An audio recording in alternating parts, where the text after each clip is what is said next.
नमस्कार मेरे प्यारे साथियों, मैं डीपी आज एक नई वीडियो के साथ आप लोगों के सामने हूँ। आज बात होगी काशी, बनारस की, वाराणसी की। आप लोगों ने सुना होगा धर्मो रक्षत रक्षतः। इसका मतलब क्या होता है कि रक्षित धर्म रक्षक की रक्षा करता है। रक्षित धर्म रक्षक की रक्षा करता है। और इस समय इसका सबसे बड़ा उदाहरण है काशी। आपको मालूम होना चाहिए कि 13 दिसंबर 2021 में प्रधानमंत्री मोदी जी ने काशी में बहुत सारी परियोजनाओं का लोकार्पण किया। 2014 में भी वो काशी से ही चुनाव लड़े थे और वहाँ से जीते थे। फिर उन्होंने कहा कि मैं इसको जो है भव्य और नव्य रूप में इसको स्थापित करूँगा, और लग गए उस पर काम करने के लिए। करीब 5 साल 7 साल के बाद में 13 दिसंबर 2021 को प्रधानमंत्री मोदी जी ने लोकार्पण किया था काशी विश्वनाथ कॉरिडोर का। हुआ क्या इससे? सवाल ये पैदा होता है। लोग यही प्रश्न करेंगे, भाई इससे क्या हुआ? तो आइए जरा सा हम पर्यटकों की संख्या पर नजर डालते हैं। अगर हम 2013 से लगातार देखें तो 2013 में 52,50,000 पर्यटक आते थे। 14 में आज तक से लिया गया है, ये स्रोत इसका आज तक है। 14 में 54,89,000।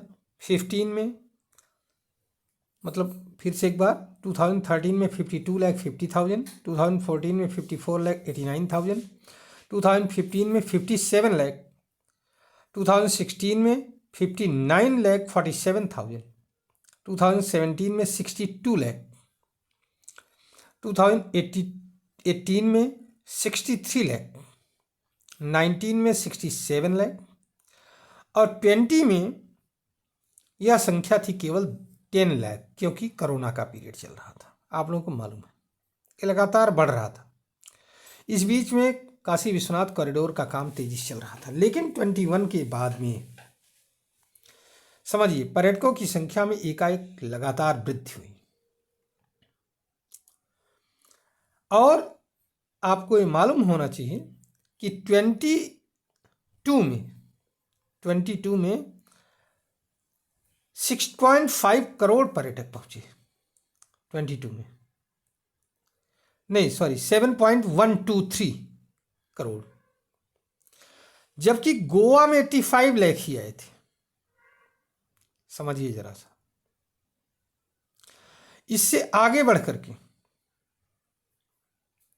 जब हम बात करेंगे 23 की, तो 23 में संख्या 8 करोड़ पहुंच गई।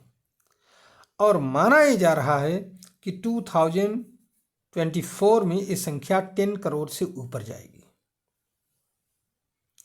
ऐसा माना जा रहा है। बहुत सारे लोगों का अनुमान है 17 करोड़ के आसपास पहुंचेगी। एबीपी न्यूज का 24 नवंबर 2024 का मैं देख रहा था सर्वे, उसका आंकड़ा देख रहा था तो 17 करोड़ की बात कर रहा था। लेकिन कुल मिलाकर के कहा जा सकता है 10 करोड़ के ऊपर संख्या है।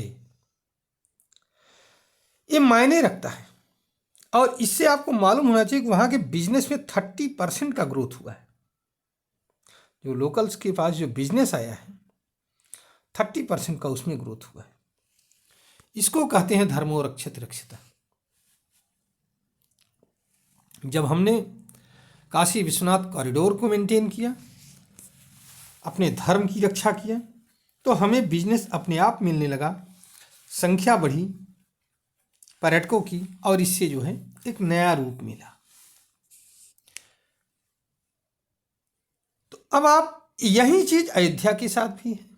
अगर हम अयोध्या की बात करें तो 55.76 करोड़ लोग बनने के बाद से 1 साल के अंदर पहुंचे हैं वहां पर।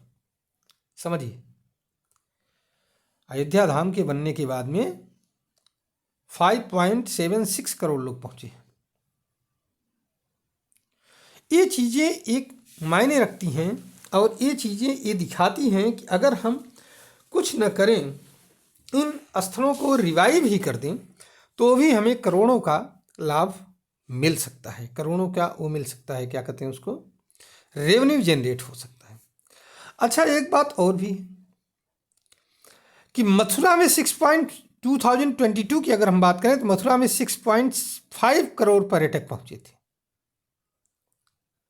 6.5 करोड़ पर्यटक। और आगरा जो ताज नगरी है वो दूसरे नंबर पर था, मथुरा के बाद में था।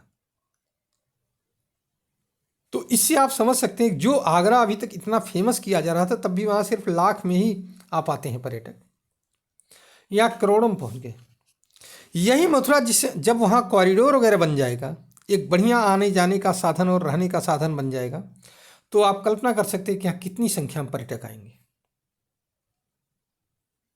उम्मीद करता हूँ कि भारत में ऐसे पर्यटक स्थलों का और विकास होगा इस तरह से, और इससे भारत को कि में बिजनेस को एक नया आयाम मिलेगा और भारतीय लोग इसका लाभ उठाएंगे, विदेशी भी इसका लाभ उठाएंगे। मैं अपने वीडियो को यहीं पर समाप्त करता हूँ। धन्यवाद, नमस्कार, जय हिंद, जय भारत, वंदे मातरम।